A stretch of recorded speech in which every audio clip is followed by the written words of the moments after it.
أعوذ بالله من الشيطان الرجيم. بسم الله الرحمن الرحيم. إنا أوحينا إليك كما أوحينا إلى نوح والنبيين من بعده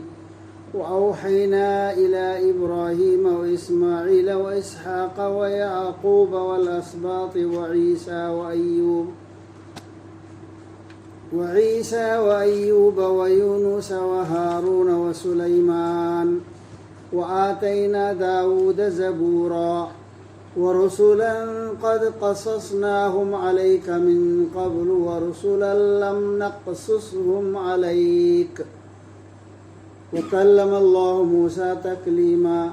رسلا مبشرين ومنذرين لئلا يكون للناس على الله حجة بعد الرسل وكان الله عزيزا حكيما.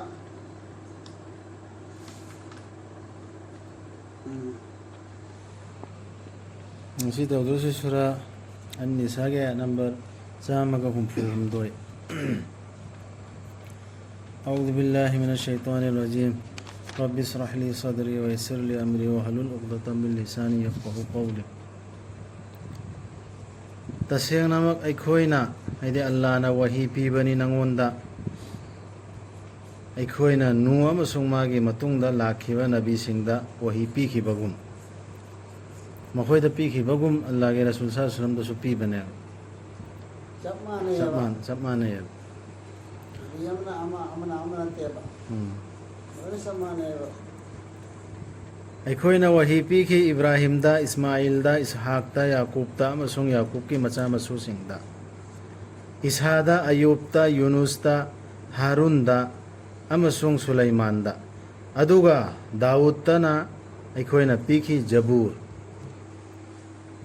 si Daud alayhi salam da piki ba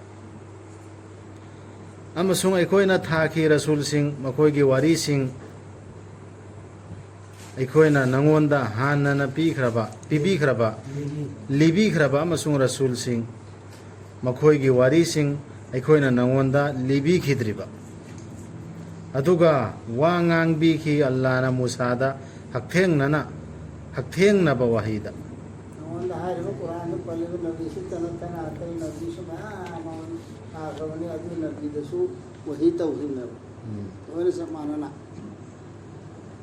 Hakibani aikoina rasul sing bo harau pau piba sing oina amasung cheksin wa haiba sing oina mioi bana Allah da ningai laitana ba rasul sing dugi matungda nabi thara matungda di khanghal matungda di aikoida hairamde laamde kanam tai aikoida hairamde aduna ni na makoi hairak pangamdara haidi hairak kadawriba hairak tu yaroeba hairak tanaba hana haido horisne adugi damakta oina nabi si thalibne Allah de matam khudingda pangal bani sing bani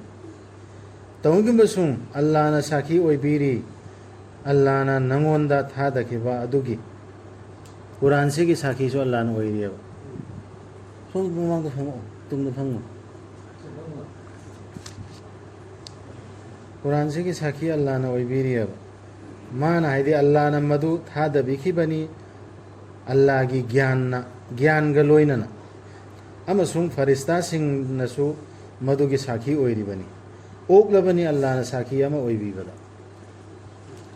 sege Quran se ki saki ama Allah na oibida okla bani Tasiyang namak thajadaba sing amasung Allah gi lambi dagi mibu thatpa sing du soidana makhoi du seranna haidokhrabani langphaina bada yamna lapna thajadaba haju Allah na tharaiba Quran se ayat se sira thajadaba aduragi sigi ayat sidagi mi thatle kanggudu yam lapna haidokre makhoi si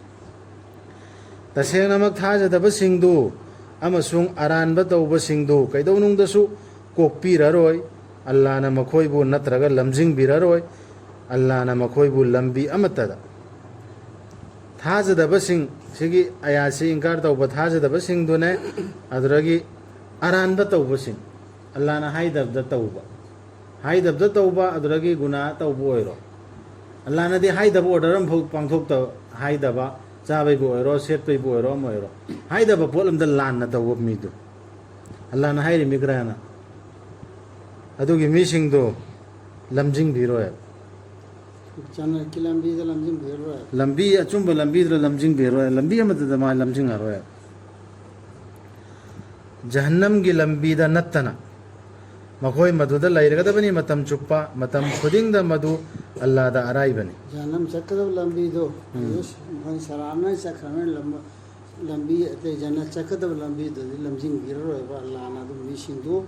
याद रे कुरान में याद रे मिशिंग दो दुगा लान न तवरी lunging बिदा अल्लाह ना जिंद दो से जहन्नम लंबी दो लंजिंग लान लंजिंग मरे नंग चनिंग द लंजिंग जहन्नम की लंबी दो चलो नंग तौरो आराम तो उनके ले रो सिगे आया सिगे चाना बा हदीस ने खुतबा दा तोइन सोन बदो फायदे की फबा हदीस ते अल्लाह गिनी फायदे की फबा लमजिंग लमता रसूल गिनी फायदे फतमना बिदतनी बिदत से लमांगना बरोमदा पुई लमांगना बिसिना दुजा उमदा पुईना सोन बा हदीस तो खुतबा की ममांगदा अदुइदो सिगे चाना ओ मियोय बसिंग रसूल दो लाखरबनी न खोयदा अचुंबगा लोइनाना नखोय गे रप्तगी अदुना माबु थाजौ मदुना हेना फबनी नखोयगी नखोयना थाजद्रबा अदु ओइरबदी तसेंगनमक अल्लाहगिनी आसमान सिंगदा लैरिबा खुदिंगमक अमसुंग पृथ्वीबिदा वो थाजरा रात के मांग दो अल्लाहदी मतम खुदिंगदा खंगलिबनी सिंगबनी ओ लाइरिक फंखरब सिंग मी सिंग हेंजिनबा तौगनु नखोयगी धर्मदा मन गनो नत्रगा हाइगनु अल्लाहगी मतंगदा अचुंबा नत्तना याम मरोइबा यान्निसी ईसा मसीह मरियम के मचानी पादो अल्लाह के रसूल अमा ओइबा खक्तनी अल्लाह की वहीनी लंगथकिबनी अल्लाह न मधु मरियम दा मधु वहीदु अमसुंग थवाय अमनी मंगोंदगी अल्लाह दगी थवाय अमने तरफ तक की मां के मनाक ले थवाय मने थवाय हाफ की बने रूह ने रूह थवाय ऐसे कोई थवाय अचान दर पाले रूह से नते अदुना थाजव अल्लाह बो अमसुंग मागे रसूल सिंहबु सिगे आया सिरा हाइरिसी हाइगनु अहुम मधु थूना लेपु मधुना हेन्ना फबनी नखोयगी दमक जिनकी मतान दे जिगन हार से मफम सिदगी वना ईसा करीबुनी क्रिस्तान सिंबुनी वने हेंजिंदना नुंसीमंदना अल्लाह की मसानी बोल गोट की मसाने हारि दो अदु हेंजि में थबक नेवा अदु मन थागा लगे हेंजि लन गनो तसेनमक अल्लाह दी लाइनी अमतंगाइरबा मतिक मंगालनी मागी अहुम सुनते वला तकुलु सलासा अहुम ने न कोन हारि दो सुनते अदु सुनते मंगालनी मागी पक्चदे मंगोंदा माना मचानिपा अमा थंबा हाइबसी मागिनी आसमान सिंगदा लैरबा खुदिमक अमसुंग पृथ्वीबिदा लैरबा खुदिमक ओकलबनी अल्लाह ना असिन अरांग अमा ओइबीबदा ईसाने अल्लाह ने मरियम ने अहुम दो कुंजी लगा अहुम जी आऊं खतने न हाइ दो अदु वारी नि से आन बा हरकिरदु नबी मखोय लोइने चमाने वही पीखिबदु चमाना पीखरिमि हाइरेदना अदुगी मखा सुम तफसीर तौथरे इसे अल्लाह ना तागे इसे कोइदा ज्ञान तानाबा क्रिश्चियन मखोयना हाइदना ईसाई मतंगदा याम हेंजिन बवा अदुमैना अखोयसु रसूल की मतंग दा नत्र इस्लाम की मतंग दा हाइरोइदाबा अखोय इस्लाम अखोय होइक चलिबि इस्लाम सि बाय वांगला थांगाना बहो नद्रो रसूल न सिनना मिसे कुरान दे लैदु ता हाइगदमी अद्रे अमना अखोय रसूल सि नूरने बु हाइबा कांगबु अमा माना मतिक मबुनि वांग हाइबा कांगबु अमा अदु पोतो अल्लाह नदी हाइदेबा अखोयदा जमाना न थम्मियबा अदु मसान सु थमम रसूल मसान हेरमिमि नखोयना इसाम मरियम ईसाई सिंगना इसालात खिबदु यहूदी सिंगना उजेरलात खिबदु मने आई लालक कनोना आई कबर द नक्सिल कनो लालक कनोना मा मायरम में हदीसता अदुगी पोतुने बेखोयना थांगना बहोना क्रिसि रसूल सी वांगना थांगना अदना अरोइबा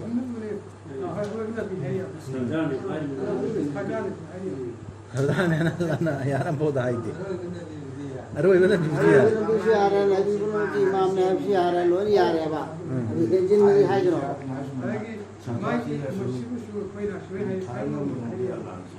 अदुम वो हेंजन बवाने तुम अल्लाह का रसूल का कैसे कैसे नबी का मोहम्मद अल्लाह का मोहम्मद का तंते कहना बनते कहना बसी मीन माया जमीन में कोई तरीके नहीं बा ꯑꯗꯒꯤ ꯀꯩ ꯃꯣꯏ ꯁꯩꯔꯦꯡꯗ ꯁꯤꯁꯤ ꯑꯜꯂꯥꯍꯒ ꯃꯨꯍꯝꯃꯗꯀꯁꯤ ꯂꯥꯞꯅꯕ ꯅꯠꯇꯦ ꯈꯨꯗꯥꯅ ꯍꯦꯛ ꯈꯨꯗꯥꯕꯨꯗꯤ ꯅꯠꯇꯦ ꯈꯨꯗꯥꯗꯒꯤꯁꯨ ꯇꯣꯉꯥꯟ ꯅꯠꯇꯦ अल्लाह नहीं है अल्लाह से जुदा नहीं है ऐसी सैरेंदु दूसरी आखने अस मखोय मयाम अदु हाय हेंजिल हेंजिल हाय यावरीबा अदु हेंजिल मयाम दो अदु हाय अदुने सिरा अहान हयासे की अहान बदा हायरसी ओ लाइक फंखरबा मिसिंग रो बरा सुने अदु मसान तो आरा में अदु हाय के पाई दे कि इमाम पुरम की रसूल पुरम की इमाम ने काम किया है इमाम होदे उनका हाय दो अदु में हाय से हाय का पाई दे अदु नत वाइदे अल्लाह के यावदो कोति हेंजिल हाय कैदौनुंगदसु हंगोइबा लैते मसीहना अल्लाहगी मनायमा ओइबदा नत्रगा अल्लाहगी मना नक्पा फरिस्ता सिंगनसु अदुमना तौबा लैते फरिस्ताना फदुमेन तौबा लैते कनागुंबना हंगोइबा लैतेबा मनाई ओइबदा मनायमा मनाई ओइबा लागे वा तो कांदे इकाय ना हंगोइना अदि चाउदन नंद लैबसे फरिस्ताना हो तौदेबा अदुगा नबीनसु तौरहोनदेबा अदु मादी इबादत तौरमेबा अदु अल्लाह वरग क्रमने इबादत तौदो सिने आय अदु सेना हायवा आसदो मासु मिया मनेबा अल्लाहगी बंदा मने कनागुंबना मागी लाइनिंग लाइसोन ओदि प्रभुन हाय जो अल्लाह बुनदेबा हिसाबने क्रिस्तान दुबनेबा कनागुंबना मागी लाइनिंग लाइसोन तौबा हंगोइरबा अमदि नापल तौरबा अदु ओइरबदी अल्लाहना खोमजिन बिगनी मखोइबु मागी मनाक्ता पुला पुन्ना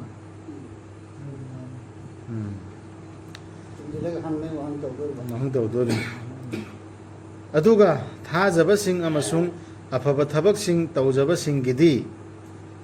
अल्लाहना मपुंग फाना पिबिगनी मखोइदा मखोइगी पंगफम थोकपा मनासिंगदु अमसुंग मदुगी मथक्ता मखोइदा खर हेनदुम हापकट पिगनी अल्लाहगी थौजालदगी तौबसुंग मदु तौबा हंगोइबसिंग अमसुंग नापल तौबसिंगदुदी अल्लाहना पिगनी मखोइदा चाइना लैरबा दंदी मतमदुदा मखोइना फंगलोय मखोइगिदमक अल्लाह नतना ngak sen binaba natraga tengbang binaba kana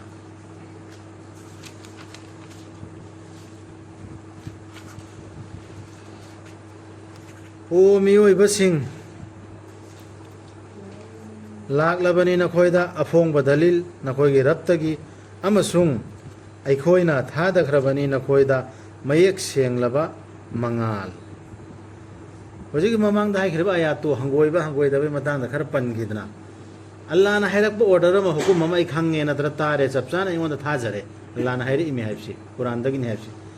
अदुई मतुंगदा अइंगोंदा हंगोइबा नत्रगा कीबा नत्रगा न चिंगनबा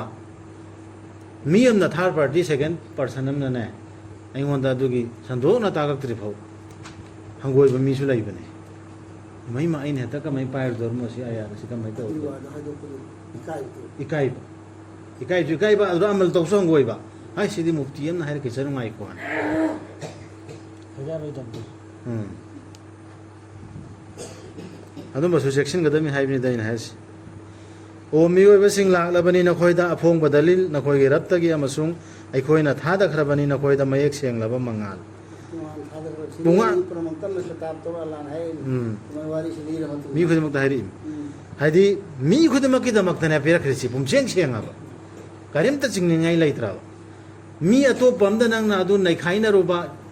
हंगोइ रुबै दरकार लैत्रा अदुना अदुदि सि यमु सिगे यासिन जुता इमे तकलीफ सि यादे हाइबसि यासिन ता इमे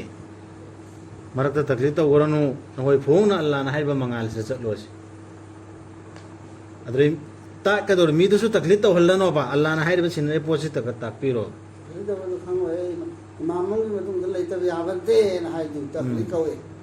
अदु तौरनो ना मिओइ बदनी डायरेक्ट हाइर इसिसि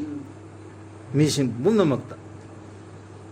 अदुना अल्लाह बु थाजबसिंग अमसुंग मंगोंदा चेतना यानजबसिंगिदी मंगोंदा चेतना कमा याल माजि लैबनते कुरानदा हजिकि मंगाल सिदा अल्लाह ना चंगहन बिगनी मखोइबु मागी मिनुंगसि अमसुंग थौजालदा अमसुंग लमजिंग बिगनी ꯃꯈꯣꯏꯕꯨ ꯃꯥꯒꯤ ꯃꯥꯏꯀꯩꯗ ꯆꯨꯝꯗ꯭ꯔꯤꯡ ꯆꯨꯝꯕ ꯂꯝꯕꯤꯗ ꯁꯤꯒꯤ ꯃꯤꯁꯤꯡꯁꯤꯅꯦꯕ ꯁꯤꯔꯥꯇꯨꯜ ꯃꯨꯁꯇꯀꯤꯝꯗ ꯆꯠꯀꯗꯧꯔꯤꯁꯤ ꯀꯣꯏꯗꯅ ꯍꯪꯒꯣꯏꯗꯅ ꯂꯩꯕ ꯏꯀꯥꯏꯗꯅ ꯂꯩꯕ ꯀꯤꯗꯅ ꯀꯤꯊꯨ ꯇꯧꯗꯅ ꯂꯩꯕ ꯃꯤꯗꯨ ꯑꯗꯨꯒꯤꯗꯨ ꯆꯠꯄ ꯍꯧꯗ꯭ꯔꯤ ꯋꯥꯒꯗꯧꯔꯤ ꯃꯈꯣꯏꯅ ꯊꯤꯔꯤ ꯅꯉꯣꯟꯗꯒꯤ ꯑꯣ ꯃꯨꯍꯝꯃꯗ ꯁꯜꯂꯜꯂꯥꯍꯨ ꯑꯂꯩꯍꯤ ꯋꯁꯜꯂꯝ ꯔꯥꯏ ꯑꯃ ꯍꯥꯏꯌꯨ ꯄꯤꯔꯤ ꯑꯜꯂꯥꯍꯅ ꯔꯥꯏ ꯅꯈꯣꯏꯗ ꯀꯂꯥꯂꯥꯒꯤ ꯃꯇꯥꯡꯗ ꯅꯤꯄꯥ ꯑꯃ ꯁꯤꯔꯕꯗꯤ ꯃꯆꯥ ꯊꯅꯝꯗꯅ ꯑꯗꯨꯕꯨ ꯃꯆꯟ ꯃꯆꯦ ꯑꯃ ꯂꯩꯍꯧꯔꯕꯗꯤ ꯃꯥꯅ ꯃꯌꯥꯝꯅ ꯁꯦꯌꯔ ꯇꯧꯔꯕ ꯃꯇꯨꯡꯗꯣ ꯃꯌꯥꯝ ꯍꯥꯏꯈ꯭ꯔꯦ ꯋꯥꯔꯤ ꯋꯥꯇꯥꯏ ꯑꯃ ꯇꯧꯕꯒꯤ ꯃꯇꯥꯡꯗ ꯑꯗꯨ ꯍꯥꯏꯔ ꯃꯇꯨꯡꯗ ꯁꯤꯒꯤꯁꯤ ꯍꯥꯏꯔꯛꯏꯁꯤ ꯉꯁꯥꯏ ꯃꯃꯥꯡꯗ ꯍꯧꯔꯝꯕꯗꯨ ꯍꯟꯖꯤꯜꯂꯛꯏꯅꯤ ꯐꯔꯥꯏꯒꯤ ꯃꯁꯂꯥ ꯃꯀꯣꯛꯇ ꯍꯧꯈ꯭ꯔꯗꯨ ꯍꯧꯖꯤꯜꯂꯛꯏꯅꯤ ꯀꯔꯤ ꯀꯩꯝꯇ ꯃꯆꯥ ꯃꯁꯨ ꯂꯩꯇꯕꯗꯨꯅꯤ ꯀꯂꯥꯂꯥ ꯍꯥꯏꯔꯤꯁꯤꯀꯣ ꯃꯆꯥ ꯃꯁꯨ ꯃꯥꯒꯤ ꯃꯥꯅ ꯑꯄꯣꯛꯄ ꯂꯩꯍꯧꯗꯕꯗꯨ ꯑꯗꯨꯕꯨ ꯃꯆꯦ ꯃꯆꯟ ꯂꯩꯍꯧꯔꯕꯗꯦꯕ ꯃꯥꯅ ꯂꯩꯍꯧꯔꯕꯗꯤ ꯃꯆꯦ ꯃꯆꯟ ꯑꯃ ꯂꯩꯍꯧꯔꯕꯗꯤ ꯃꯥꯅ ꯐꯪꯒꯅꯤ ꯊꯅꯝꯕ ꯃꯥꯜ ꯑꯗꯨꯗꯒꯤ ꯇꯪꯈꯥꯏ ꯑꯃ ꯃꯆꯦ ꯅꯠꯇ꯭ꯔꯒ ꯃꯆꯟ ꯑꯃ ꯂꯩꯍꯧꯔꯗꯤ ꯇꯪꯈꯥꯏ ꯑꯃ ꯐꯪꯒꯅꯦꯕ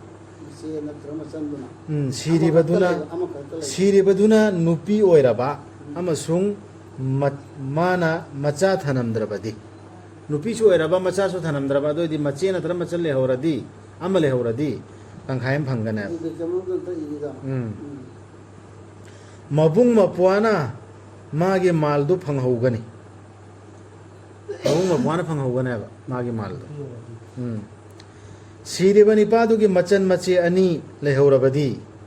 ꯉꯁꯥꯏꯅ ꯑꯃꯠꯇ ꯂꯩꯕꯅꯤꯅ ꯍꯥꯏꯈꯤꯗꯨꯅ ꯑꯅꯤ ꯑꯣꯏꯔꯦ ꯃꯆꯜ ꯅꯠꯇ꯭ꯔꯒ ꯃꯆꯦꯗꯨ ꯑꯅꯤ ꯑꯣꯏꯔꯦꯅꯦ ꯑꯅꯤ ꯂꯩꯍꯧꯔꯕꯗꯤ ꯃꯈꯣꯏꯅ ꯁꯔꯨꯛ ꯑꯍꯨꯝ ꯊꯣꯛꯄꯒꯤ ꯑꯅꯤ ꯐꯪꯒꯅꯤ ꯊꯅꯝꯂꯤꯕ ꯃꯥꯜꯗꯨꯒꯤ ꯑꯍꯨꯝ ꯊꯣꯛꯄꯒꯤ ꯑꯅꯤ ꯐꯪꯒꯅꯦꯕ ꯑꯅꯤ ꯂꯩꯍꯧꯔꯗꯤꯀꯣ ꯑꯗꯨꯒ ꯃꯆꯤꯟ ꯃꯅꯥꯎꯁꯤꯡꯗꯨꯅ ꯅꯤꯄꯥꯁꯨ ꯅꯨꯄꯤꯁꯨ ꯌꯥꯎꯔꯕꯗꯤ ꯅꯤꯄꯥ ꯑꯃꯅ ꯅꯨꯄꯤ ꯑꯅꯤꯒꯤ ꯁꯔꯨꯛꯀ ꯃꯥꯟꯅꯅ ꯐꯪꯒꯅꯤ ꯑꯍꯥꯟꯕꯩꯗꯨꯒ ꯃꯥꯟꯅꯩ ꯃꯌꯦꯛ ꯁꯦꯡꯍꯟꯕꯤꯔꯕꯅꯤ ꯑꯜꯂꯥꯍꯅ ꯅꯈꯣꯏꯗ ꯃꯥꯒꯤ ꯍꯨꯀꯨꯝꯁꯤꯡ ꯅꯈꯣꯏꯅ ꯂꯥꯜꯂꯨꯗꯅꯕ ꯑꯜꯂꯥꯍꯗꯤ ꯄꯣꯠ ꯈꯨꯗꯤꯡꯃꯛꯄꯨ ꯈꯪꯕꯅꯤ ꯃꯀꯣꯛꯇ ꯀꯔꯤꯒ ꯅꯤꯉꯣꯟꯒ ꯄꯤꯕꯥꯒ ꯈꯦꯠꯅꯅ ꯌꯦꯟꯕꯁꯤ ꯅꯨꯄꯤꯗꯨꯅ ꯁꯔꯨꯛ ꯑꯃ ꯅꯨꯄꯥ ꯅꯤꯉꯣꯟꯗꯨꯅ ꯁꯔꯨꯛ ꯑꯃ ꯄꯤꯕꯥꯅ ꯁꯔꯨꯛ ꯑꯃ ꯁꯔꯨꯛ ꯑꯅꯤꯅ ꯍꯥꯏꯈꯤꯗꯅ ꯑꯗꯨꯒꯤꯗꯨ ꯑꯃꯨꯛꯀ ꯁꯤꯒꯤ ꯐꯤꯕꯝꯁꯤꯗꯁꯨ ꯑꯣꯏꯒꯅꯤ ꯍꯥꯏꯕ ꯀꯂꯥꯂꯥꯒꯤ ꯁꯤꯒꯤ ꯃꯁꯂꯥꯗꯁꯨ ꯁꯤ ꯑꯗꯨꯝ ꯑꯣꯏꯅꯤ ꯍꯥꯏꯕꯅꯤ ꯀꯂꯥꯂꯥ ꯅꯠꯇꯕꯩꯅꯤ ꯍꯥꯏꯅ ꯍꯥꯏꯈꯤꯗꯨꯅ ꯀꯂꯥꯂꯥ ꯑꯣꯏꯔꯁꯨ